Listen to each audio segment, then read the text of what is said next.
안녕하십니까. 오늘은 부활주일입니다.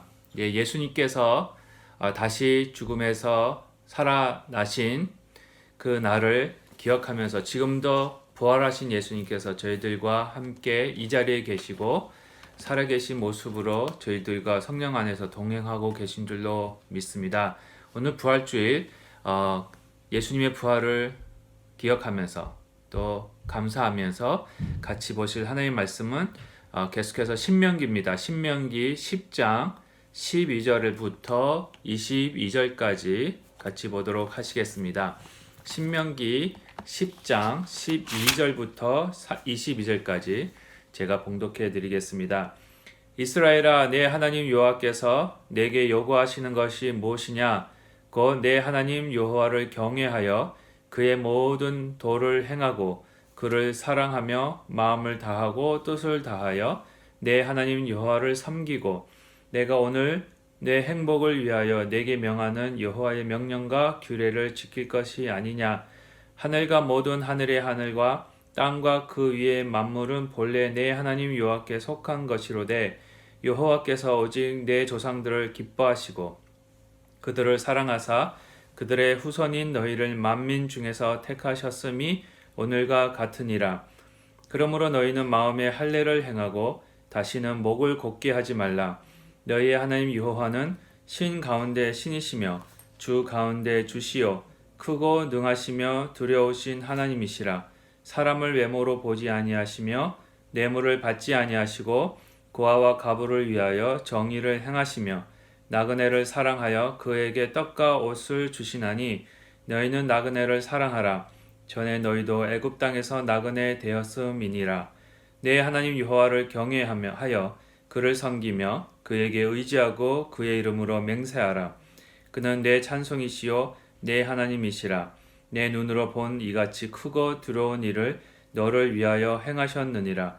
애굽에 내려간 내 조상들이 겨우 70인이었으나 이제는 내 하나님 여호와께서 너를 하늘의 별같이 많게 하셨느니라. 아멘. 제가 며칠 전에 이런 글을 한번 읽은 적이 있습니다. 어느 무신론자와 기독교 예수 믿는 분의 두 분의 사이에 일어난 대화를 그 글을 올리신 것이 있어서 제가 한번 읽어봤습니다. 그 내용에 의하면은요, 어떤 무신론자가 어떤 예수 믿는 분에게 이런 말을 했다고 합니다. 나는 하나님을 볼 수 없기 때문에 그분을 믿을 수가 없습니다. 라고 말을 했습니다. 그 말을 들은 그 예수 믿는 분이요, 이렇게 답변을 했다고 합니다. 그러면 당신은 코로나 바이러스도 볼 수 없는데 어떻게 왜 마스크를 쓰고 다니고 장갑을 쓰고 다니고 거리 두기를 하면서 다닙니까? 라고 방문했다고 합니다. 이 대화의 내용을 가만히 보면은요, 보이지 않는 거라고 존재하지 않는다 라는 것이 아니라는 것을 말하고 있는 것 같습니다. 보이지 않더라도 존재하는 것들이 있고요, 보이지 않더라도 우리가 그 존재함을 느낄 수 있음을 이 바이러스라는 그 보이지 않지만 그러나 저희들이 보이지 않는 그 바이러스를 알기 때문에 그 존재를 알기 때문에 마스크를 쓰고 다니고 장갑을 끼고 다니고 거리 두기를 하는 것이라는 것을 통해서 하나님도 이와 같이 볼 수는 없지만 우리가 하나님이 존재하심을 우리가 삶 속에서 느끼면서 그 존재를 인정할 수 있다라고 예수 믿는 분이 그런 뜻에서 말씀을 나눈 것으로 저희들이 살펴볼 수가 있습니다. 저는 이 글을 읽고는요, 이런 생각을 한번 해봤습니다. 코로나 바이러스는 보이진 않습니다. 저희 사람의 눈에서는요. 전자현미경, 아주 성능이 좋은 전자현미경을 통해서만 보이는 그런 바이러스인데 저희들의 그냥 눈으로서는 보이지 않는 바이러스입니다. 그러나 이 코로나 바이러스가 존재한다는 것을 알고 있고 믿고 있습니다. 그 이유는 이 코로나 바이러스에 전염이 되면 그 코로나 바이러스만이 가지고 있는 특별한 어떠한 증상이 그것을 가졌을 때 나타나는 증상이 있기 때문에 그 증상을 보면서 저 사람이 바이러스에 걸렸다라고 생각하게 되고요. 그 바이러스에 걸렸다라고 생각하면서 그 코로나 바이러스가 존재하고 있다는 것을 인정하게 된다는 겁니다. 그 코로나 바이러스가 우리 몸에 들어왔을 때에 우리 몸에서 나타나는 그런 증상들, 기침을 한다든지 열이 난다든지 수업이 곤란해진다든지 그러한 증상들 때문에 코로나 바이러스의 존재를 믿고 마스크를 쓰고 장갑을 끼고 거리두기를 한다면 이와 같이 하나님을 믿고 예수 그리스도를 영접한 자도 예수 그리스도를 소유함으로 해서 그 소유한 자들이 나타나는 어떤 특별한 증상들이 있기 때문에 이 증상들을 보여주면서 그것으로 다른 예수 안 믿는 자들로 하여금 하나님이 존재하고 계시고 예수님이 우리와 함께 하신다는 것을 인정할 수밖에 만들 수 있다는 것입니다. 이와 같이요, 예수 그리스도를 영접하고 하나님의 자녀가 된 자들은 하나님의 자녀들만이 나타낼 수 있는 이런 특이한 증상들이 있습니다. 이 증상들 때문에 이 증상이 곧 저희들이 하나님의 그 은혜와 예수 그리스도의 사랑을 증거할 수 있고 증인된 삶을 산다는 것이 바로 이런 뜻이라고 생각합니다. 예수 그리스도를 믿는 자로서 이 하나님 나라의 증인으로서 산다는 것이 바로 예수님을 영접했을 때에 예수님만을 통해서 나타낼 수 있는 특이한 증상들, 그 증상들을 통해서 저희들이 예수님의 살아계심을 증거할 수 있다는 것. 오늘 본문 말씀은요, 바로 이 증상들에 대해서 이야기하고 있습니다. 오늘 부활주일입니다. 예수님이 부활하셨습니다. 저희 부활하신 예수님을 영접하면은요, 이런 증상들이 나타납니다. 이런 증상들이 나타날 때에 예수님이 부활하셨음을 저희들은 증거할 수 있는 겁니다. 그럼 어떤 증상들이냐? 예수를 믿었을 때 나타나는 증상들이 뭐냐? 첫 번째로는요, 하나님을 경외하고 섬기고 그의 길로 행하고 그를 사랑하고 그의 말씀을 지키고 그분을 의지하고 그분의 이름만을 나타내는 그러한 증상이 나타나게 됩니다. 오늘 본문 말씀 12절, 13절, 그 다음에 20절에 보시면은요, 하나님을 경외하는 것, 하나님의 길로 행하는 것, 하나님을 사랑하는 것, 그 다음에 하나님의 말씀에 순종하는 것, 그를 하나님을 섬기는 것, 그 다음에 하나님을 의지하는 그런 모든 말씀들이 나타나고 있습니다. 여러분들은 지금 무엇을 무서워하고 계십니까? 여러분들은 지금 무엇을 사랑하고 계십니까? 여러분들은 지금 어느 길로 가고 계십니까? 여러분들은 지금 누구를 섬기고 계십니까? 여러분들은 누구를 의지하고 계십니까? 여러분들은 지금 이 순간에 누구의 목소리를 듣고 또 누구의 목소리에 귀를 기울이고 계십니까? 사무엘상 15장 24절에 보시면요, 이런 말씀이 있습니다. 사울에 대해서 얘기를 하고 있습니다. 사울이 사무엘에게 이르되 내가 범죄하였나이다. 내가 여호와의 명령과 당신의 말씀을 어긴 것은 내가 백성을 두려워하여 그 말을 청종하였음이이다.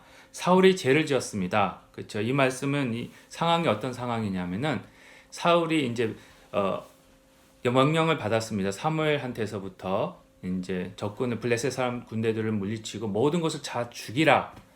뭐 재산들 다 없애고 불태우고 그 왕은 죽이고 양이나 소나 그것도 다 죽이고 사람들 다 죽이고 다 재산들은 불태우라 그랬는데 그 왕도 살렸고요. 그 재산도 빼앗은 전쟁에서 이긴 그 적에서 가져온 그 재산들도 다 불태우지도 않고 죽이지도 않고 다 남겨왔습니다.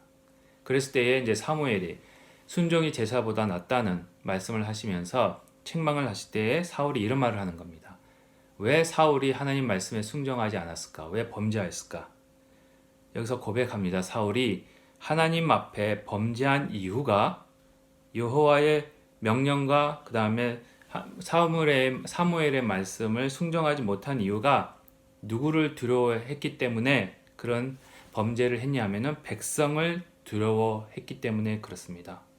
이때의 사울은요, 하나님을 두려워한 것이 아니었습니다. 사울은요, 백성이 더 두려웠습니다. 하나님보다 백성이 더 두려웠기 때문에 하나님의 말씀에 순종하기보다는 백성의 말에 순종하기를 원했고요. 하나님의 길로 행하기를 원하기보다는 백성들이 요구하는 길로 가기를 원했습니다. 그리고 하나님을 사랑하기보다는 백성을 더 사랑했습니다. 왜 백성을 두려워했느냐? 사울은 백성으로부터 인정을 받기 원했습니다. 만약에 백성들이 요구하는 것을 들어주지 않을 때에 그들이 나를 싫어하면 어떡할까? 그들이 나를 왕으로서 존경하지 않고 나를 왕 위에서부터 폐위시키면 어떡할까? 그런 두려움이 있었던 겁니다. 그래서 백성이 두려웠던 겁니다. 눈에 보이는 사람이 두려웠던 겁니다. 그러다 보니까 하나님의 말씀에 불순종하게 됩니다. 지금은 여러분들은 누구를 두려워하고 계십니까? 누구로부터 인정을 받길 원하고 계십니까? 누구로부터 사랑을 받길 원하고 계십니까? 하나님 외에 다른 것을 두려워하기 시작하면 그것이 저희들에게 우상이 됩니다.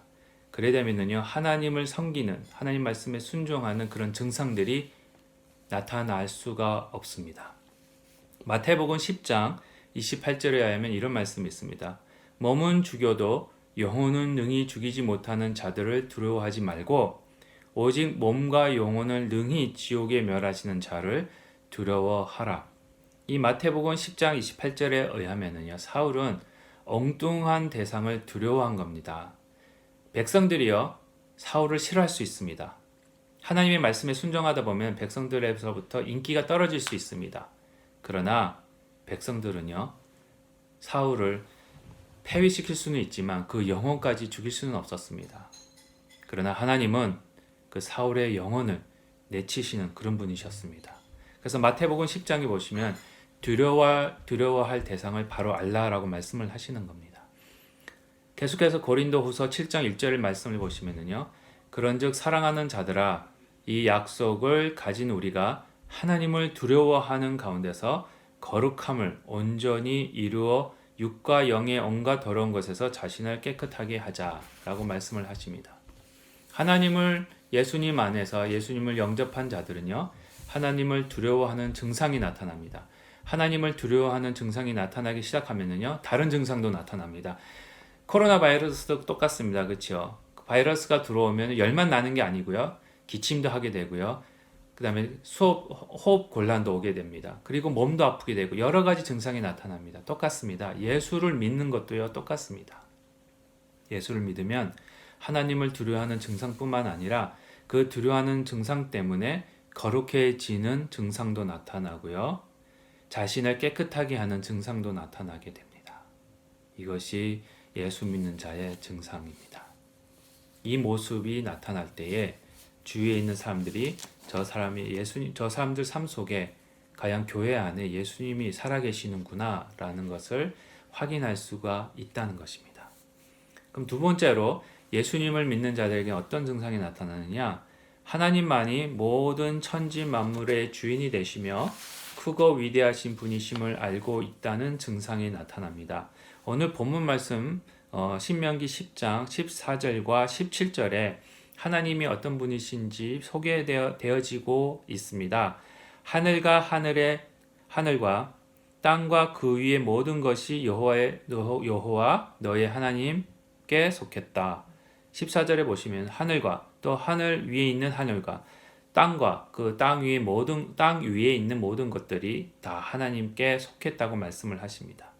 그리고 17절에서도요, 여호와 하나님은 어떤 하나님이시냐? 하나님은 모든 신들의 하나님이시고 모든 주들의 주님이 되시는 왕 중의 왕, 주님의 주, 모든 신들의 하나님, 신들 중의 신, 하나님만이 크고 두려우신 분이심을 표현하고 있습니다. 다시 말씀드리면요, 예수 믿는 자의 증상은 바로 그겁니다. 우리 삶의 주인이 하나님이심을 나타내는 삶의 증상이 나타납니다. 우리 삶 속에서 주인으로 느끼는 것이 무엇입니까? 나의 삶 속에서 하나님처럼 느끼는 것이 무엇입니까? 요즘 세상은요, 아마도 이 코로나 바이러스가 가장 무서운 존재로 저희들에게 다가올 수 있습니다. 이 바이러스, 눈에 보이지 않는 조그만 바이러스 때문에요, 지금까지 인류가 쌓아온 의학이 무너지기 시작합니다. 지금까지 인류가 쌓아온 이 산업이 무너지기 시작합니다. 이 나라의 구조가 무너지기 시작하고요. 생활 패턴이 변화되기 시작합니다. 어떻게 보면 이 바이러스가 하나님같이 느껴질 수도 있습니다. 어떻게 보면 이 바이러스를 더 두려워할 수도 있습니다. 그러나 정작 우리의 삶을 바꾸고 있는 것은 이 바이러스가 아닙니다. 바이러스가 비록 현재 우리의 건강을 위협하고 또 우리가 쌓아놓은 것들을 다 부서뜨리려고 하고 있다고 할지라도 그 바이러스조차도 통제하고 계시는 하나님의 손길이 그 뒤에 있음을 저희들은 고백할 수가 있습니다. 바이러스도 하나님의 손안에 있다는 것을 인정되는 순간 저희들에게는 평안함이 나타납니다. 저희들의 두려움보다는 기쁨이 나타나고요. 걱정보다는 희망이 솟아집니다. 그리고 나 자신뿐만 아니라 이 바이러스를 통해서 고통받고 있는 이웃들이 생각나기 시작합니다. 이 바이러스를 통제하기 위해서 지금도 여러 병원에서 수고하고 계시는 의사들과 간호사들의 그 위험한 속에서도 일하고 계시는 그분들의 그 수고를 기억하면서 그분들을 위해서 기도하면서 그분들을 도울 수 있기를 바라는 그러한 손길을 펼칠 수 있는 그러한 여유가 생기기 시작합니다. 그것이 예수 믿는 자의 증상입니다. 세 번째는 그것입니다. 세 번째는요. 세 번째 증상은 뭐냐? 하나님이 이스라엘 조상들을 사랑하셔서 선택하시고 그의 자손들을 구원하심에 반응하는 현상이 나타납니다. 오늘 본문 말씀 보시면은요. 이스라엘 백성들에 대해 이렇게 말씀을 하십니다. 15절과 이제 17절 하반절부터 19절까지 이런 말씀이 있습니다. 여호와 너의 조상을 보고 사랑에 빠져서 그들을 선택하시고 그들의 자손들을 오늘날까지 하나님의 자녀로 삼으셨다. 이런 말씀이 있습니다. 또 17절 하반절에서도요. 이런 말씀을 하십니다. 하나님은 사람을 외모로 보지 아니하시고요. 뇌물을 받지 아니하시는 분으로 소개하고 있습니다. 고아와 과부를 사랑하시고 특별히 고아와 과부를 위해서 정의를 행하시고 나그네를 사랑하셔서 그들에게 떡과 옷을 주시는 그런 하나님이심을 나타내고 있습니다. 하나님은 이스라엘 백성들을 사랑하셨습니다. 왜 사랑하셨냐? 그들이 나그네였기 때문에 사랑하셨습니다. 그들이 고아와 과부와 같은 그러한 희망이 없는 절망에 빠지고 살 길이 없는 그런 자들이었기 때문에 사랑하신 겁니다. 여기 15절에 보시면은요. 특별히 여호와가 너희 조상을 보고 사랑에 빠졌다. 그들을 좋아하셨다는 말이 하나님께서 이스라엘 백성들의 조상 아브라함과 이삭과 야곱을 딱 보셨을 때에 첫눈에 사랑에 빠져버리신 겁니다. 그런 표현입니다. 이 히브리어로 보시면은요. 첫눈에 그냥 반했다는 표현이에요. 하나님이 아브라함과 이삭과 야곱의 첫눈에 반해버리신 거예요. 그러니까 너무 사랑스러우시니까 그들과 그들의 조상을 조상이 아니고 죄송합니다. 자손들을 사랑하시고 구원해 주셨다는 겁니다. 그 사랑을 느끼는 것이 바로 증상입니다. 그 사랑을 느끼기 시작하면은요, 우리가 그 사랑을 해주시는 그분에게 사랑으로 반응할 수밖에 없습니다. 사랑을 받는 자의 증상, 여러분들이 다 사랑을 받아보셨기 때문에 아실 겁니다. 어떻게 변화가 되는지, 어떻게 반응을 하게 되는지, 그런 것들을 이 말씀 속에서 보여주고 있습니다. 이런 하나님의 놀라우신 사랑을 받은 자들은요, 하나님께 사랑으로 반응할 수밖에 없는 증상이 벌어질 수 있습니다. 사랑을 받고 있는데요, 행복하잖아요. 사랑을 받고 있는데 가만히 있을 수 없잖아요.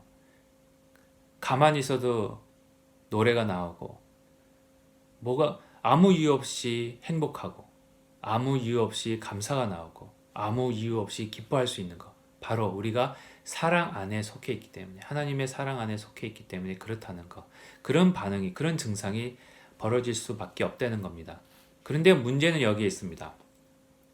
이 세 가지, 하나님을 섬기고 하나님만을 두려워하고 그 다음에 하나님만이 나의 주인이 되시고 그리고 하나님의 사랑을 느낄 수 있는 방법, 인간의 힘으로는 그것이 불가능합니다.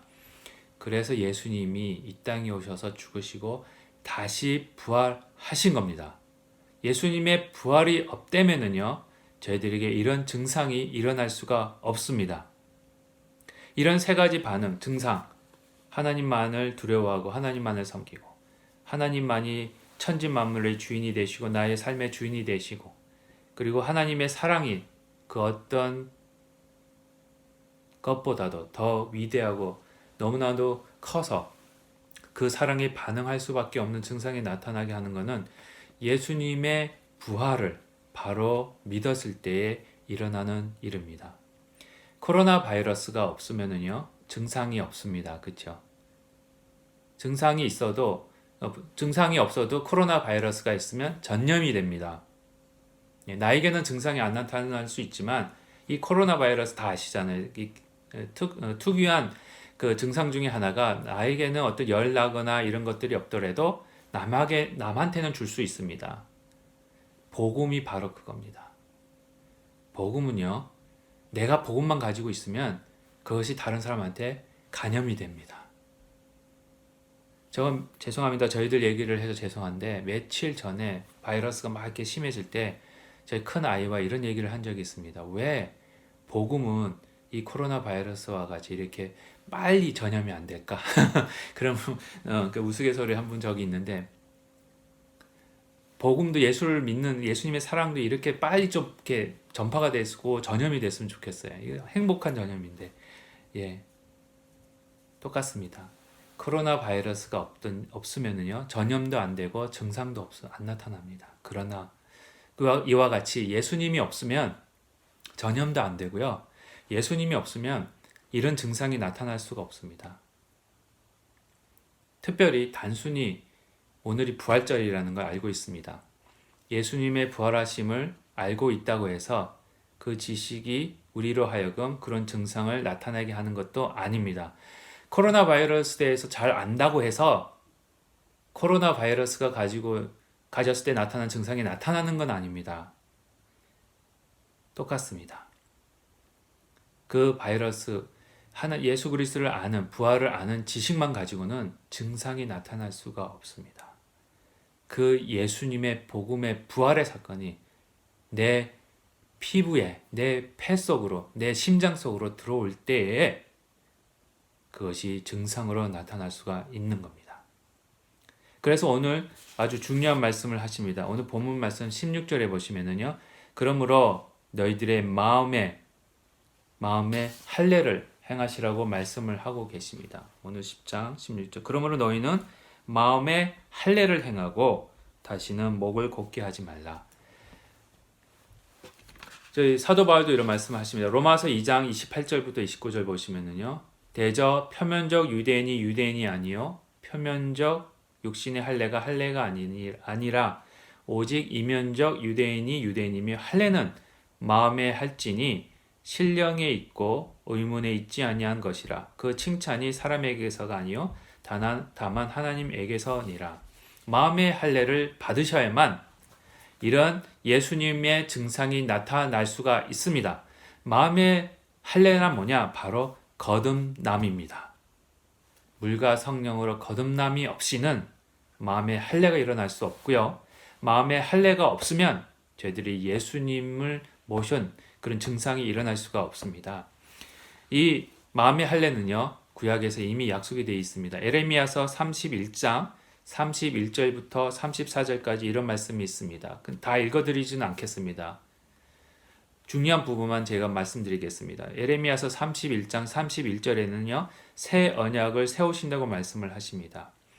그 새 언약은 어떤 새 언약이냐? 32절에 이스라엘 백성들이 하나님의 아내가 됐음에도 하나님이 그들의 남편이 되었어도 그들이 하나님의 언약을 파하였습니다. 그러나 33절에요. 새 언약을 주는데 이 새 언약은 이스라엘 집에 세울 언약은 나의 법을 그들의 속에 두고 그 마음에 기록하여 나는 그들의 하나님이 되고 그들은 내 백성이 될 것이다. 마음에 새기는 언약이 새 언약이라는 것입니다.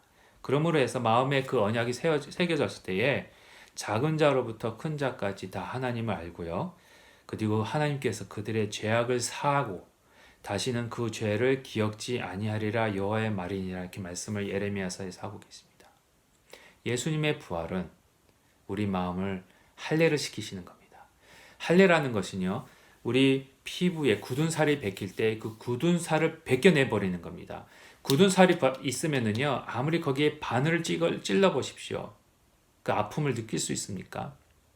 아무리 거기다가 뜨거운 물을 부어 보십시오. 뜨겁다는 걸 느껴집니까? 전혀 느낌이 없습니다. 굳은 살을.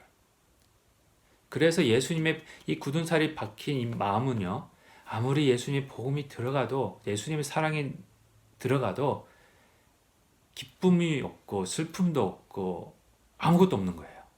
그래서 하나님께서 그 굳은 살을 벗겨주시는 겁니다.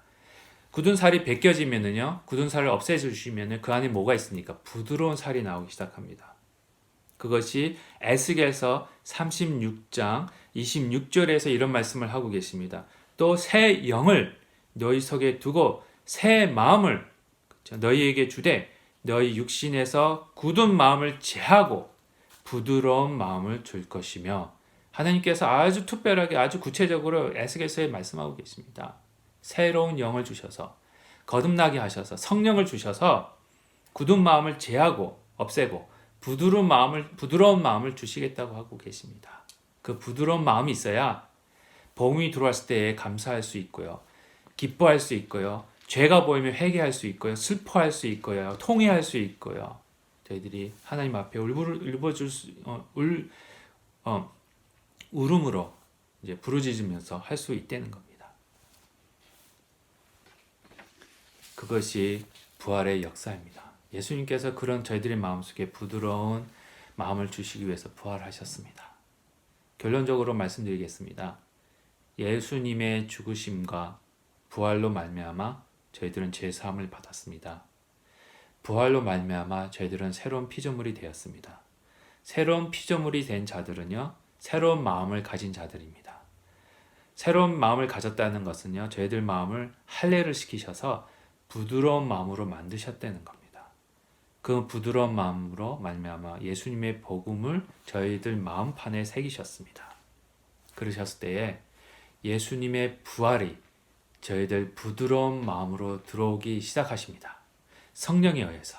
그게 거듭남이거든요. 그 부활의 역사거든요. 그랬을 때에 저희들이 증상이 나타납니다. 어떤 증상? 하나님만을 의지하고 그분만을 두려워하고 그분만을 순종하는 증상. 하나님만이 나의 하나님이시며 나의 주인이심을 고백하는 증상.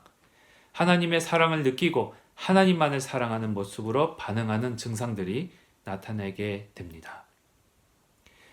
오늘 부활주의를 맞이하면서요, 이 증상들을 부활하신 예수님 안에서 다시 회복하고 나타내 보이고 다른 이웃에게 전염시키는 그런 축복과 복음의 전파자들의 사명을 잘 감당하실 수 있는 저와 여러분이 되시기를 주님의 이름으로 축원드립니다. 기도하겠습니다. 하나님 아버지 감사드립니다. 말씀 속에서 예수님의 부활의 사건을 통해서 저희들을 거듭나게 하시고 그 부활을 믿는 자들을 주님께서 주님의 자녀로 삼으시고 그 마음을 굳은 살을 제거하시고 부드러운 마음으로 만들어 주셔서 복음을 주시고 믿게 하시고 거듭나게 하셔서 하나님만을 섬기는, 하나님만을 두려워하는, 하나님만을 사랑하는, 하나님만을 주인으로 섬기는 그런 증상이 나타나게 하시니 너무나도 감사합니다.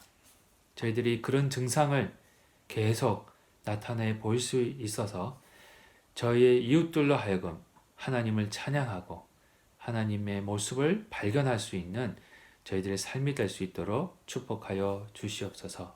감사하며 예수님의 이름으로 기도합니다.